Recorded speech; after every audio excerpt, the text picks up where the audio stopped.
Oh my god. Oh Christ, what is that? Oh, I gotta turn off the camera. It's gonna ruin the surprise.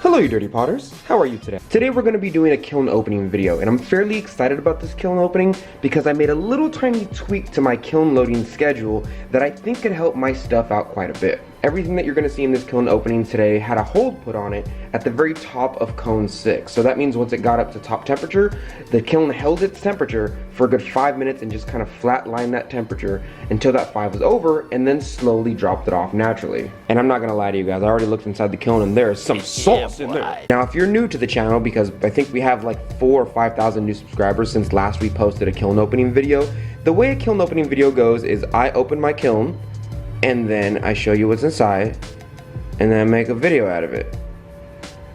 Why would it be anything else? That being said, let's get started.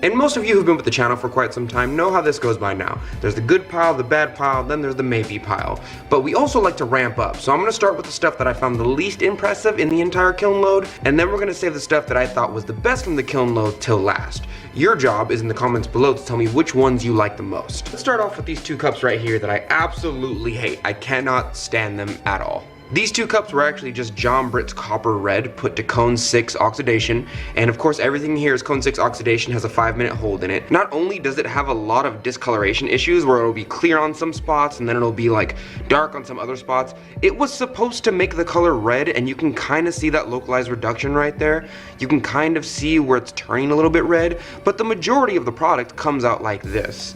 And the same goes for this cup over here actually. This cup over here was put with an experimental glaze, so the parts that were supposed to turn red did turn a little bit more red. Like the rim right here turned out fantastic. I really like this rim. Or the little spots where I put a tiny bit of color right here, these also turned out really well. There's a little bit of an oil spot in there. But the glaze itself isn't that good, and I can get this effect on any other of my glaze bodies without doing this. This again is John Britt's copper red. It was put in at cone 6 oxidation, and I'm honestly, I think I'm just gonna discontinue this entire glaze. I'm very close to just pouring it all out into a safety container.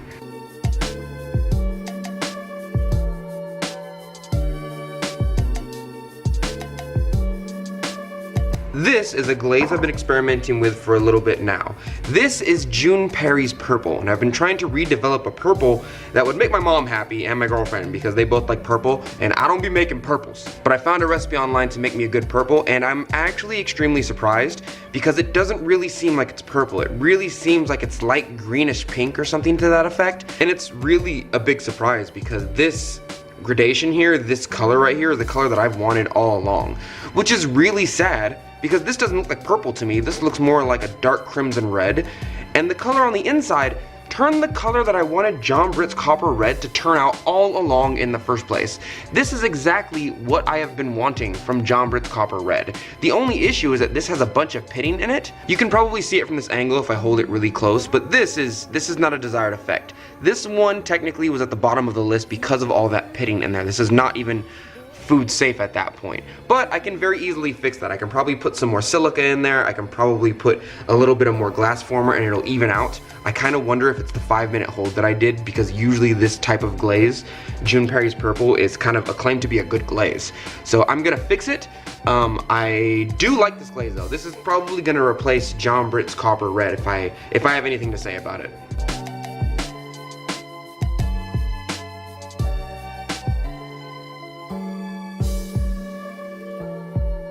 We're actually gonna put this one in the maybe pile because I'm pretty sure if I just refire this, the high majority of the pitting will just go away. That's what happened with a lot of the products that are in today's kiln load, is they had a lot of pitting issues. I remixed the glaze really well, added a little bit of a chemical, re-dipped them, and just the glaze came out fine after that. So I'm probably gonna save this one. Oh wait, no I'm not. I remember why I'm not saving this one, because it has a crack at the bottom. I don't know if you can see it, but right there by my signature, there's a little crack right there. And I was actually very surprised by this, because usually if something survives the bisque, it doesn't crack after that. But for some reason it cracked in the glaze. It very, very rarely happens that something survives after the bisque and it doesn't crack, and it cracks in the glaze load. So this is gonna, hold on, let me get the point across to you. This goes in the cake pile.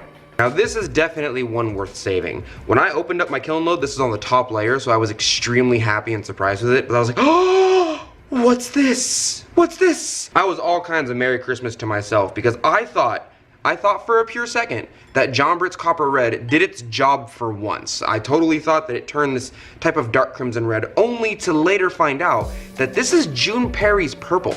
I'm definitely making this glaze over again, and the thing that I really like about this glaze is it's not just this color all around. If it was just this color, this kind of crimson red, I'd be happy, but I'd call it an official purple or dark purple. But instead, whenever you really layer it, grayish white at the top, which I'm really, really into. This effect essentially gives me two different glazes in one if I layer it correctly, and wherever it breaks, it also turns white, or this type of grayish color, which I'm super into. This is gonna make for a multifaceted glaze. This glaze is gonna be one of those glazes that everybody goes, well, I can get like 3 or 4 colors if I just put this and layer it with another glaze on there. So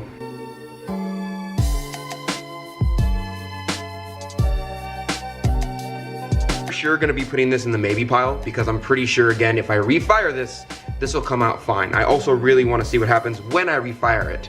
The other bowl that I just showed you that is now dead, but this one I'm gonna refire because it doesn't have a crack at the bottom. So this one's gonna go in the maybe pile for sure. These bowls right here are kind of just my floating blue. You see, for quite some time, I've been trying to retest a lot of my glazes and make sets because I'm opening up a store in the next 2 months, which means that I have to put all my glazes through the same test that I put in my last kiln, my Ghost, if you guys remember that kiln from a long time ago. So I have to redo a lot of my glazes. This is the floating blue, but it's just on 2 little bowls here. There's nothing really special about it. But I do love this glaze. It's a very good standard glaze. It's also kind of nice because I have to test stuff on 2 things at once, which means that if it comes out one way on another bowl and a different way on another bowl, but they're the same glaze, I have something wrong. So I'm always really relieved whenever I see 2 of the same exact thing that I made to be a set come out the same exact way, because that tells me that there's a formula that I can now follow that gives me a certain effect.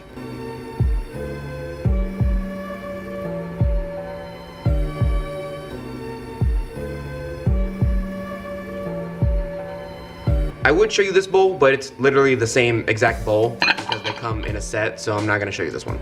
Now these bowls, I will fully admit, I went a little bit glaze crazy. Hey, don't blame me. You guys leave me in this box of a studio all day long to play and experiment with glazes, and then you guys click subscribe and like, and then I'm like, oh, those numbers equal positive reinforcement in my brain. I'm gonna keep doing it. This is actually a really good blue, verging on a grayish blue. I was super down with it, and I put a little bit of an experimental glaze on top of it, which you're not allowed to know yet, you sneaky little potter. But I'm happy to see that it doesn't exactly hate this glaze. This one here is the bowl all by itself, along with that experimental glaze, which again, you can't know yet. And this one here, just for testing's sake, because I need to retest all my stuff in the new kiln, is just the glaze by itself, just to see if it works. But this is a really nice blue. I think my only issue with it is that it's very one-dimensional, but it was a mistake and it came out fine, so I can't really complain about it.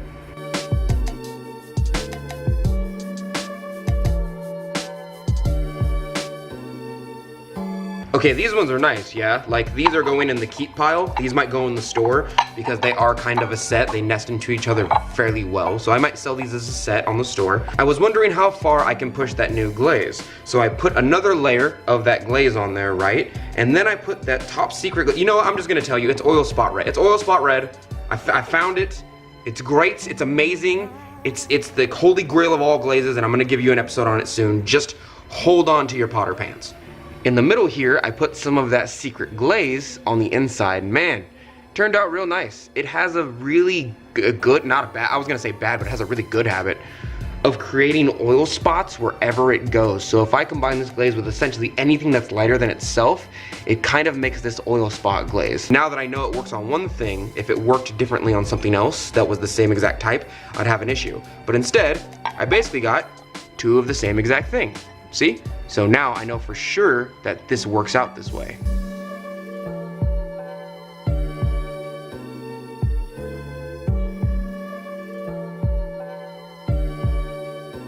This one I'm a little bit ashamed to show you because I would totally, it's just not interesting enough. There's nothing wrong with the cup itself. It's just not interesting. So we're gonna put this in a different pile. This might be the Donte pile where stuff isn't like bad enough to throw away or give away. So I'm gonna put this probably in the Donte pile, which is a secret pile that is this direction. This here is just a mug that I found inside of my collection. So quite some time ago, I don't know if some of you older viewers remember, this was a mug made for my girlfriend, the Queen. You guys have probably met her and seen her in a couple previous YouTube videos. She's trying to shoo her way into our lives, guys. You're gonna let her do that? Who am I kidding? She already has me. Have you seen her? She's hot. But she wanted this cup off of Etsy that cost like a ridiculous amount of money. And she was like, you can make that very easily. And I was like, yeah, I can make it. Except for I took too long making it and she just bought herself one anyway. And then I found it because I put it away because I was so ashamed I took too long. So now I just have this cup here. She just wanted a cup with a giant handle that fits this profile. She didn't really care about the color. Her favorite colors are blue and purple. So I made her this right here. To me, it's actually really interesting because going forward, I'm having to make my stuff in sets, which means I have to make one thing look exactly like another. So you can see that my glaze line for my feet is becoming a lot cleaner. Everything's becoming a lot more standard. This video is kind of a little bit documenting the evolution of like how I'm opening up my store because I have to make sets of everything. For example, there's a stack of bowls over here that's just like 3 bowls that are all either the same exact size or they're just so different that you can nest them together.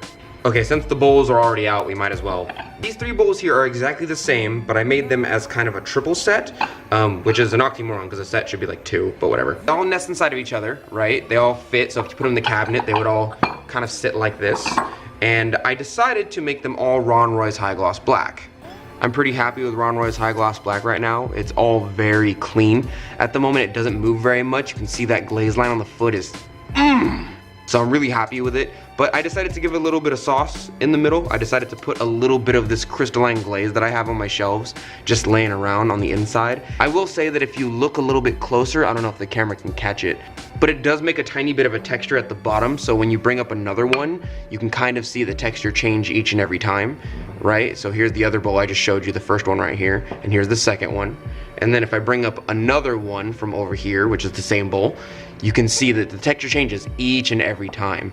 But these little specks in there that you're seeing, these are the crystals inside of the bowls. So I'm pretty happy about these. I'm probably gonna put these again on the side to sell. We're gonna see how that goes. As you can tell, I'm trying to build up right now kind of a stock so that you guys are all yelling at me, open up a store, and I really don't want to go the way of Etsy, but every day Etsy creeps up on me. I think the thing that's always bugged me about Ron Roy's High Gloss Black is that it was my very first glaze that I ever tried to develop or make by myself, but it became very obvious over time that it's not really a black. This was my first lesson in kind of color theory as far as pottery goes, because the oxides and carbonates that you add to it are cobalt carbonate and red iron oxide, and those two together just make such a dark blue and or brown that it looks black to the human eye. Anyone who knows anything about color theory can tell you that there's no such thing as the color black really. It's just a combination of colors that make black. Let's take a look-see at these real quick. These are 2 pink glazes that I've been testing. Earlier we took a look at June Perry's purple, and now we get to test out June Perry's pink. You see, for quite some time I've been trying to find my own pink and purple, one to please my girlfriend, one to please myself. We come together. But it just so happens that one of you awesome subscribers out there sent me a glaze that you guys like. So this is June Perry's pink, and this over here, the one I showed you earlier, is June Perry's purple, but they are the same exact base. I don't know if you can really see the melt is extremely similar, so I thought while I test one, I might as well just test the other one, since all I really have to do to get purple from this June Perry's pink is to just add a little bit of another chemical. It was actually really easy. I made the glaze and I was like, oh man, I'm whipping it up, whipping it. You know, doing a little bit of this action, and then I saw the related glaze to it that somebody sent me, and I was like, oh, Well, that's just one chemical. I'll just put that in there. And so I automatically got 2 tests out of 1. This is the glaze all by itself. I think it looks really good. For now, I'm probably just gonna doctor this glaze. I'm trying not to get too close to the camera because my camera identifies whites and blacks as negative and positive spaces. So when I come back, it gets lighter. But when I come back with the white glaze, the white pinkish glaze, it gets darker. But I'm pretty happy with this glaze. If you can see the pink on it, the pink looks really nice. I'm gonna continue this glaze. I'm gonna continue experimenting with this glaze. I haven't mixed it with a lot of my other glazes yet, just because I don't know how it works with other glazes. But this cup itself, like, I could sell this. This is not bad. I will readily say that I'm very happy that it didn't turn out much like the other one. It didn't turn out entirely pink or entirely purple. It has kind of this grayish white here, and I'm really happy about it. It's actually really nice to have a pink in my gamut of glazes, just because I don't have a lot of light colors. A lot of my stuff is darker because I'm attracted to those type of colors. These 3 bowls here are all Celsor or Ribe, except for one of them, which is a little bit more special. This one here it is. This one's a little bit more special. But these 2 here are just Celsor or Ribe by itself. I don't know if I made an episode on it, but I'm pretty happy with this glaze. It didn't craze. Usually it does. Oh, no, it did. Never mind. Yeah, technically speaking, crazeware is not food safe, although I will fully say that I've been eating off it for like 10 plus years. And I also have never seen a documented case of anybody dying from it or getting sick from it. So, I'm gonna eat off this. If somebody wanted to buy this, I'd probably give it to them with that information I just told you, as well as telling them to make sure to wash it fairly well. But as far as the design goes, I've been messing with double rims a lot. There's a lot of techniques that I just haven't gotten to because I only release 1 video a week on Thursdays. And because of that, I can only mess with so many techniques per week before I'm like, hold on, I'm getting ahead of myself. They don't know that yet. I can't show that to them. But this looks pretty good. I like the double edge technique because on the outside you can really see there's an outline of the thin part of the glaze, and on the inside there's an inline of the thick part of the glaze. The glaze kind of just rests in there, so it makes it look a lot more defined and green than it actually is.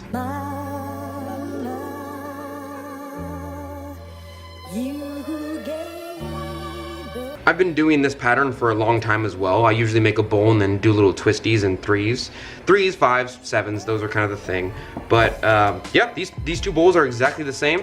I'm probably gonna put these in the store. They turn out fine. I will put them in the store with the caveat of they're technically not food safe because they have crazing in them. But I know plenty of people who will take these for decoration, so they're probably gonna go in anyway. But Dante, what about the last bowl? Surely you're not gonna take that away. Just hold on, I'm coming. This is actually a glaze combo that I've been using for quite some time. I just haven't really talked about it much. This is Celsor Ribe, of course, with Tenmoku Gold, but it makes a very metallic glaze on the outside. It's actually so shiny that it's difficult for the camera to focus on it, so I'll probably just zoom it in for you. But this is a very metallic glaze, if you can see it. Very, very metallic. My Tenmoku Gold is very runny, so half of the time it ends up running off the body, but sometimes it ends up making this really, really nice texture like this. I'm really happy with it. Okay, these are the good ones. These are the ones that I liked a lot. Let's start off with this one first. I've just started playing with my Tenmoku Gold a little bit more, so this one had a really good yield of those crystals inside of my Tenmoku Gold. Shout out to Sleeper out there. He's a guy on my Discord who's actually really good at glaze chemistry, and he's been explaining some stuff about holds that I haven't experimented with. Part of me is like, I didn't know that, but the other part of me is like, I've never tried to know that. So he gave me some information that helped a lot. Because of these holds, all of my Tenmoku Gold came out really nice and glass-like, just because they needed to be held at a better temperature, or at least a temperature for a longer amount of time. I'm actually pretty happy with the amount of crystal that I got inside of this glaze. Look at that, them gold specks. It's California in here. It's just a gold mine, I'm telling you. It's fantastic. Even the inside always gets more gold flakes, to be honest with you. Like, even when I have a product that comes out bad on the outside, it's always good on the inside. But, I mean, if you look on the inside's super good right now. And then you look at the outside, and it's also pretty good. Doesn't have as many gold specks, but I mean, that looks real nice. Kind of looks like the galaxy a little tiny bit if it had a little more blue.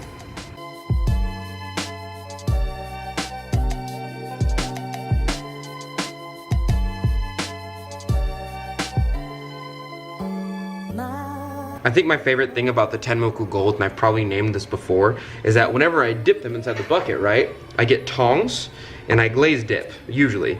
right? So I do this, I dip it in the bucket and I hold it like this. So if you look really carefully, you can see what direction the glaze kind of let out at, what angle the bowl, bowls don't have angles, but you know what I mean, at where I let the glaze out at. So you can see that when I dip this, I let everything spill out this way, and all the gold flakes have kind of made their own little path right down here. You can see there's not as many gold flakes over here, over here, over here. It's all over here because that's where I let all the liquid out of the bowl. Okay, are you guys ready? Because this is the stuff that, get out of here. This is the stuff that I liked a lot. This is all the stuff that I was like, wow, that's, oh man, all right. I might want to keep some of this. Firstly, let's look at that cup that I showed you guys earlier. Now, oh, I actually wrote down notes. Hold on, stay there and also put your pants on. You know what? I take that back. Don't put your pants on, you let it hang out. I actually wrote some notes here and I made sure that I wrote everything down. So listen to me, okay? So get out of here. This green cup here is actually Jeff Campana's mistake, and you can confirm that because when you look on the inside here of the cup on the very bottom, you can very clearly see a little bit of blue. It's Jeff Campana's mistake first, with Tenmoku gold over the entire thing. Now this makes sense to me simply because I know enough glaze chemistry to know that red iron oxide, which is actually inside of Tenmoku gold, will sometimes make green if you put it over certain chemicals or certain bases. But as far as I'm concerned, I put gold and blue on here and it came out green. I'm actually really awestruck by this because this doesn't happen very often, but it happens enough for me to recognize what's going on here. And if you look really closely, you can see that this was Jeff Campana's mistake blue underneath it, right? You can very easily see it. But if you kind of look on the inside, you would never guess. You would never be like, oh, that's clearly blue in there. You don't know the chemistry like I do. You ain't as fresh as I is. But this is rare for me. This is pretty like, wow. This came out a completely different thing than what it was or what it was supposed to be. So I'm gonna keep this. This one's fairly nice.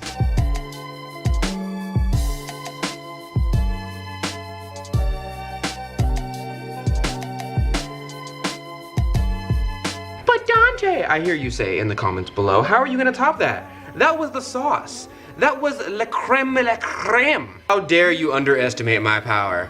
You've only seen my Kaioken. I can totally go to Super Saiyan 1. You don't even know. Sorry, I've been watching a lot more anime than I should, to be honest with you. I wrote this down, and I'm really happy I wrote this down because this combination of glaze is, I saw this and I was like, oh, did I do the Donte thing and just not write it down? But I did.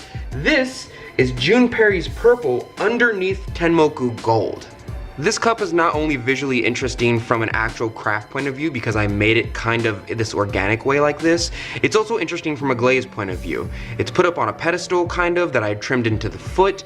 It looks really nice. If all of my reds came out like this, I'd be extremely happy. I am titillated at this cup right here. I'm very happy with it.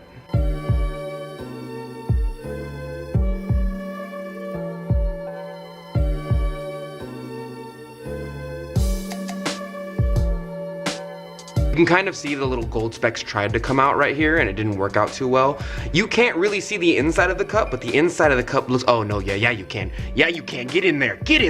The inside of the cup looks far more reddish / June Perry's purple than I expected it to be. You probably can't see all the way down to the bottom of the cup, but these sides right here are a good representation of what I'm seeing in real life on the inside of the cup. The drip right there, look, it's outlined with white and gold, and then the inside is reddish purple. This is the sauce. I don't know if I showed you this part right here, if the camera's gonna pick it up, but there's a drip right there.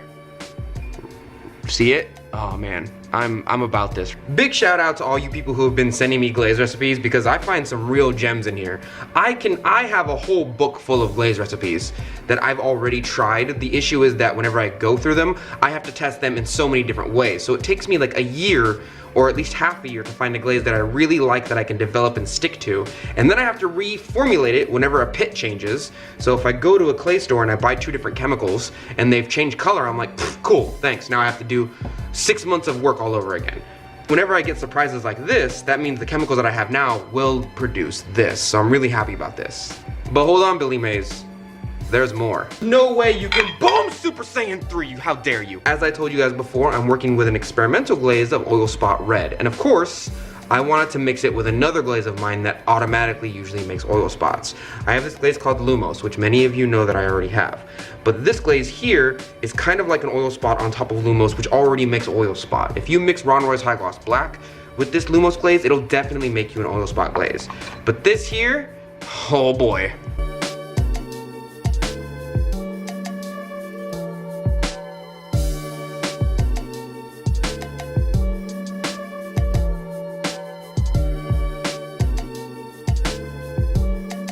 This is my Lumos glaze on the outside with that secret glaze. I actually still have some in a bottle right here. I still have a little bit of that glaze right on top of this. So I put this glaze on first, right, and I let it roll around in there.